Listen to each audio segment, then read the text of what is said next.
Hello everyone, welcome target civil services.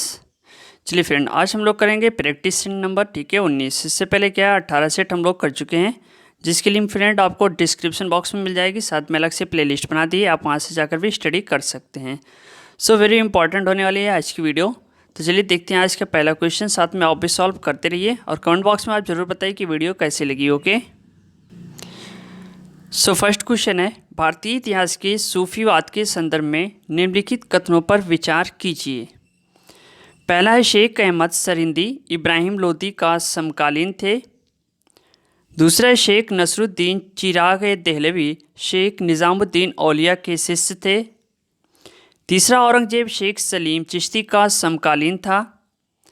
चौथा, भारत में सूफियों की कादरी पद्धति सबसे पहले शेख नियामतुल्लाह और मखदूम मोहम्मद जिलानी द्वारा लागू की गई। इनमें से कौन सा कथन सही नहीं है? ठीक है, तो ध्यान दीजिएगा, यहाँ पे नहीं शब्द लगा हुआ है, वेरी इंपॉर्टेंट क्वेश्चन है। सो यहाँ पे राइट ऑप्शन होगा फ्रेंड ऑप्शन ए। ठीक है, पहला और दूसरा, यानी शेख अहमद सरिंदी इब्राहिम लोदी के समकालीन थे और साथ में दूसरा है शेख नसरुद्दीन चिराग देहलवी यानी शेख निजामुद्दीन औलिया के शिष्य थे। ओके, अब आइए समझते इसको। शेख अहमद सरिंदी यानी नक्शबंदी सिलसिला के महत्वपूर्ण संत थे जो अकबर एवं जहांगीर के समकालीन थे। शेख नसरुद्दीन चिराग देहलवी चिश्ती सिलसिले के प्रसिद्ध संत थे जिनको दिल्ली का चिराग देहलवी कहा जाता है। शेख सलीम चिश्ती चिश्ती संप्रदाय के संत थे, ये अकबर के समकालीन थे। ओके, साथ में भारत में कादरी सिलसिला की स्थापना 15वीं शताब्दी में शेख नियामतुल्लाह तथा मखदूम मोहम्मद जिलानी द्वारा लागू की गई।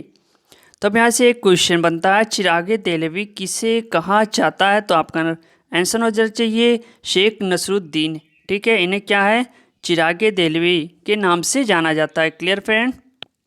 चलिए नेक्स्ट क्वेश्चन देखते हैं। मध्यकालीन भारतीय राजाओं के संबंध में निम्नलिखित में से कौन सा कथन सही है? ऑप्शन है, अलाउद्दीन खिलजी ने पहले एक अलग आरिज विभाग की स्थापना की। बी, बलबन ने अपनी सेना के घोड़ों को दागने की पद्धति शुरू की। मोहम्मद बिन तुगलक के बाद दिल्ली की गद्दी पर उसके चाचा बैठे। ऑप्शन डी, फिरोज तुगलक ने गुलामों का एक अलग विभाग स्थापित किया। चलिए बताइए फ्रेंड, इसका राइट ऑप्शन कौन सा होगा फटाफट। सो यहाँ पे राइट ऑप्शन है ऑप्शन बी, यानी बलबन ने अपनी सेना के घोड़ों को दागने की पद्धति शुरू की। यह ऑप्शन आपका सही है। अब आइए समझते इसको। सबसे पहले बलबन ने दीवाने आरिज स्थापित किया, यानी सर्वप्रथम अलाउद्दीन खिलजी ने घोड़ों दागने और चेहरा पद्धति शुरू किया, यानी किसने? अलाउद्दीन खिलजी ने। इन्होंने सैनिकों को नियमित हाजिरी, अस्थायी सेना का विकास किया एवं सैनिकों को नगद वेतन देने की प्रथा का प्रचलन किया। अब यहाँ पे दो बात क्लियर है, घोड़े दागने की प्रथा और चेहरा पद्धति लिखने की प्रथा कितने शुरू की? अलाउद्दीन खिलजी ने। ओके, चलिए मोहम्मद बिन तुगलक की यानी 1351 ईस्वी में मृत्यु के बाद दिल्ली की गद्दी पर उसके चाचा फिरोज शाह तुगलक बैठा। फिरोज तुगलक ने गुलामों के लिए एक अलग विभाग दीवाने बंदगान स्थापित किया। ठीक है, तो ये किससे रिलेटेड है? गुलामों से। किसने किया था? फिरोज तुगलक ने दीवाने बंदगान। यहाँ पे क्लियर, मृत्यु कब हुई थी? 1351 ईस्वी में। चलिए सो नेक्स्ट क्वेश्चन देखते हैं। नीचे दिए कोड की सहायता से सही उत्तर चुनिए। कथन है, मोहम्मद बिन तुगलक दिल्ली छोड़ने के बाद 2 वर्षों तक स्वर्गदारी नामक शिविर में रहा। कारण, उस समय दिल्ली एक प्रकार के प्लेग से बर्बाद हो गई थी। अभी 4 ऑप्शन आपके सामने है और देखना है आपको इसमें से राइट ऑप्शन कौन सा होगा। सो यहाँ पे राइट ऑप्शन है ऑप्शन डी, यानी ए गलत है और आर सही है। चलिए फ्रेंड, अब इसको आइए समझते हैं। 12 वर्षों तक लगातार दुर्भिक्ष के कारण दिल्ली और उसके आसपास अधिक लोगों के एकत्रित होने से महामारी फैल गई। अतः मोहम्मद बिन तुगलक ने दिल्ली एवं आसपास के क्षेत्रों में महामारी फैलने एवं काफ़ी लोगों के मारे जाने के कारण दिल्ली छोड़ दी और कन्नौज के निकट गंगा तट पर स्वर्णद्वारी नामक शिविर में निवास किया। ओके फ्रेंड, चलिए सो नेक्स्ट क्वेश्चन देखते हैं। कथन है 1930 ईस्वी के दशक के आरंभ में भारतीय राष्ट्रवादी लहर में श्रमिक भागीदारी का प्रभाव कम था। कारण, श्रमिक नेता भारतीय राष्ट्रीय कांग्रेस की विचारधारा को बुर्जुआ और प्रतिक्रियावादी समझते थे। अब यहाँ पे कोड दिया हुआ है और इसका राइट ऑप्शन बताना है कौन सा सही होगा। सो यहाँ पे राइट ऑप्शन होगा ऑप्शन सी। ठीक है, ध्यान दीजिएगा, ए सही है और आर गलत है। वेरी इंपॉर्टेंट क्वेश्चन है, आप नोट करते चलिएगा, यूपीएससी पैटर्न पे आधारित। ओके, अब आइए समझते इसको। 1930 ईस्वी के दशक के आरंभ में भारतीय राष्ट्रवादी लहर में श्रमिक भागीदारी का प्रभाव कम था। इस समय श्रमिक नेताओं का झुकाव साम्यवादी विचारधारा की ओर था। गांधी युग में श्रमिक नेता कांग्रेस की विचारधारा को बुर्जुआ और प्रतिक्रियावादी समझते थे। सो फ्रेंड, क्लियर क्वेश्चन यहाँ पे? चलिए कमेंट बॉक्स में ज़रूर बताइएगा। चलिए देखते हैं नेक्स्ट क्वेश्चन। निम्नलिखित जलवायु और विषयक तथ्यों पर विचार कीजिए। संघनन, उच्च ताप एवं आर्द्रता, पर्वत विज्ञान, ऊर्ध्वाधर हवा, गर्जन मेघ, इनमें से किस किस तथ्य के कारण होता है? चलिए 5 सेकंड टाइम आपका। अब यहाँ पे राइट ऑप्शन होगा ऑप्शन डी, यानी सभी चारों। क्यों? आइए समझते हैं इसको। गर्जन मेघ तीव्र पवनों के थपेड़ों सहित नीचे से की ओर को कपासी वर्षा मेघों में तेजी से प्रवाहित होती है। ठीक है, ये पवनें ऊपर जाकर ठंडी होकर वर्षा करती है। क्लियर क्वेश्चन यहाँ पे? चलिए नेक्स्ट क्वेश्चन देखते हैं। कथन दिया है पृष्ठीय वायु चक्रवात के केंद्र के ऊपर अभ्यंतर कुंडलित होती है। कारण, हवा चक्रवात के केंद्र में अवरोहित होती है। कोड दिया हुआ है नीचे, आपको इसका राइट ऑप्शन चुनना है, कौन सा यहाँ पे सही होगा। चलिए अब यहाँ पे राइट ऑप्शन होगा ऑप्शन डी, यानी ए गलत है और आर सही है। क्यों? अब आइए समझते इसको। चक्रवात निम्न वायुदाब के क्षेत्र होते हैं। पहली बात, इनके चारों ओर सकेंद्रीय समवायुदाब रेखाएं पाई जाती हैं। इनमें केंद्र से बाहर की ओर जाने पर वायुदाब क्रमशः बढ़ता जाता है। इसलिए चक्रवात में परिधि से केंद्र की ओर तीव्र गति से पवन का संचार होता है। ठीक है, यानी चक्रवात से किस में होगा? केंद्र की ओर तीव्र गति से पवन का संचार होगा। चलिए सो नेक्स्ट क्वेश्चन है। कथन है हर्षवर्धन ने प्रयाग संसद आयोजित की थी। कारण, वह बौद्ध धर्म की केवल महायान शाखा को लोकप्रिय बनाना चाहता था। सो यहाँ पे कोड दिया हुआ है, आपको इसका राइट ऑप्शन बताना है। इन दोनों में से कौन सा सही होगा? देखिए अब यहाँ पे राइट ऑप्शन होगा ऑप्शन है, यानी ए और आर दोनों सही हैं तथा आर ए की सही व्याख्या है। ठीक है, तो ये दोनों सही है। अब आइए इसको समझते हैं। हर्षवर्धन बौद्ध धर्म की महायान शाखा का समर्थक होने के साथ विष्णु एवं शिव की भी स्तुति करते थे। ऐसा माना जाता है कि हर्ष प्रतिदिन 500 ब्राह्मणों और 1000 बौद्ध को भोजन कराता था। हर्षवर्धन ने महायान के सिद्धांत का प्रचार के लिए लगभग 644 ईस्वी में कन्नौज तथा प्रयाग में 2 विशाल धार्मिक सभाओं का आयोजन किया। ठीक है, कहाँ पे किया? कन्नौज और प्रयाग में। किसने किया? हर्षवर्धन ने। ठीक है, किस सिद्धांत का प्रचार करते थे हर्षवर्धन? तो आपका आंसर होना चाहिए महायान। ओके, चलिए सो नेक्स्ट क्वेश्चन देखते हैं। यहाँ पे निम्नलिखित में कौन सही सुमेलित है? ठीक है, तो इसमें से राइट कौन सा है ये बताना। दीवाने बंदगान तुगलक, दीवाने मुस्तखराज बलबन, दीवाने कोही अलाउद्दीन खिलजी, दीवाने अर्ज मोहम्मद बिन तुगलक। ओके, चलिए ध्यान दीजिए इसका राइट ऑप्शन कौन सा होगा फ्रेंड। सो यहाँ पे राइट ऑप्शन है ऑप्शन डी। ठीक है, दीवाने अर्ज मोहम्मद बिन तुगलक। अब आइए समझते हैं इसको। दीवाने बंदगान फिरोज तुगलक, ठीक है, दासों से संबंधित है। दीवाने मुस्तखराज अलाउद्दीन खिलजी जो कि आपके भू राजस्व से संबंधित है। दीवाने कोई मोहम्मद बिन तुगलक जो कि आपके कृषि विभाग से संबंधित है।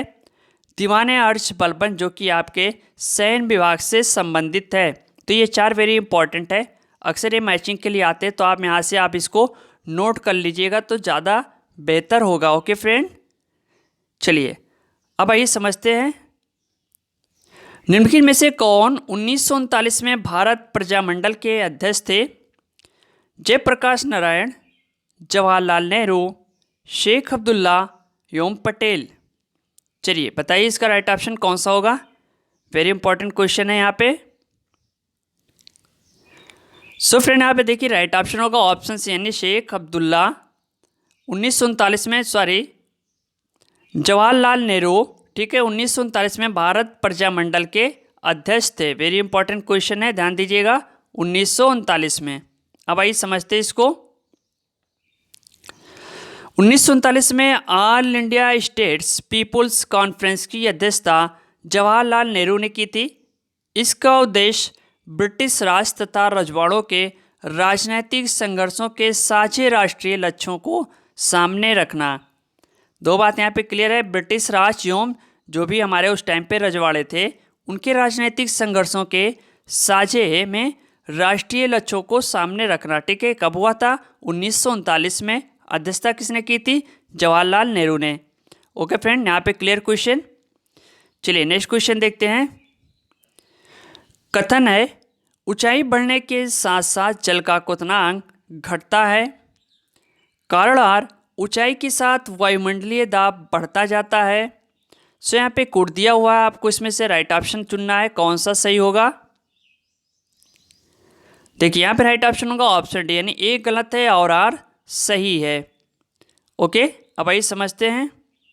चूंकि ऊंचाई बढ़ने के साथ साथ वायुमंडलीय दाब कम होता है, इसके कारण जल का क्वथनांक घटता जाता है। ठीक है, यानी बढ़ता नहीं बल्कि क्या है, नीचे आ जाता है। ठीक, किस लिए? वायुमंडलीय दाब जो है वो कम हो जाता है। क्यों? जब भी हम कोई चीज़ लेकर ऊंचाई पर पहुंचते हैं या ऊंचाई पे जाते हैं। ओके, चलिए नेक्स्ट क्वेश्चन यहाँ पे देखते हैं। संविधान के किस अनुच्छेद में ये व्यवस्था की गई है कि प्रत्येक राज्य शिक्षा के प्राथमिक स्तर पर मातृभाषा में शिक्षा की पर्याप्त सुविधाओं की व्यवस्था करने का प्रयास करेगा? अनुच्छेद 349, अनुच्छेद 350, अनुच्छेद 350 सब क्लास का यानी सब क्लास से, अनुच्छेद 351।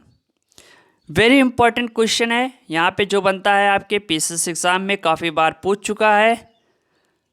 चलिए बताइए फ्रेंड इसका राइट ऑप्शन कौन सा होगा। सो यहाँ पे राइट ऑप्शन होगा ऑप्शन सी। ठीक है, 350 का। ठीक है, अब आइए समझते हैं इसको।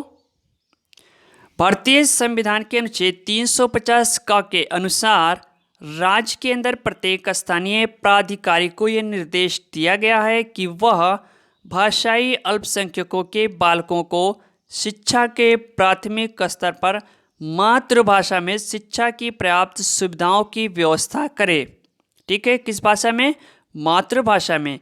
इसके अलावा राष्ट्रपति किसी राज्य को ये निर्देश दे सकेगा जो वो ऐसी सुविधाओं का उपबंध सुनिश्चित करने के लिए आवश्यक या उचित समझता है। तो यहाँ पे दो बात क्लियर हुई, मातृभाषा में भाषाई अल्पसंख्यकों के बालकों के लिए आर्टिकल क्या है? 350 सब क्लॉज से। ठीक है, अब यहाँ पे क्लियर क्वेश्चन। चलिए नेक्स्ट क्वेश्चन देखते हैं। नाभिक के अलावा कोशिका के किस कोशिकांग में डीएनए होता है? ठीक है, तारक केंद्र, गोल्जी उपकरण, लाइसोसोम, माइटोकॉन्ड्रिया। ठीक है, तो अब यहाँ पे डीएनए होता है, इसकी बात हो रही है, आपको राइट ऑप्शन चुनना है।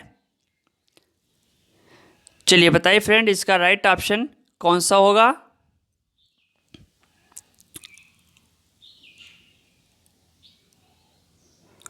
सो यहाँ पे राइट ऑप्शन होगा ऑप्शन डी। ठीक है, माइटोकॉन्ड्रिया। नाभिक के अलावा कोशिका के किस कोशिकांग में डीएनए होता है?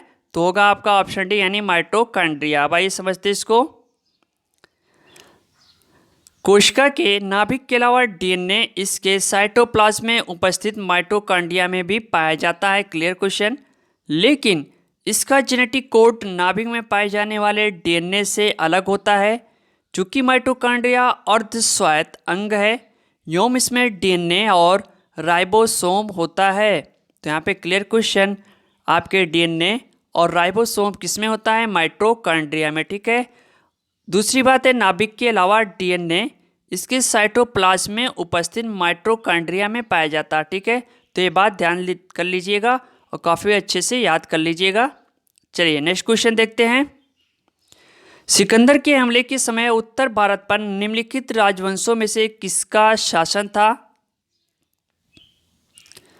चलिए बताइए फ्रेंड, इसका राइट ऑप्शन कौन सा होगा? 4 ऑप्शन है, नंद, मौर्य, शुंग, कौंड। सो यहाँ पे राइट ऑप्शन होगा ऑप्शन है यानी नंद वंश का। ओके, कब ये शासन था? सिकंदर के हमले के समय। आइए समझते हैं।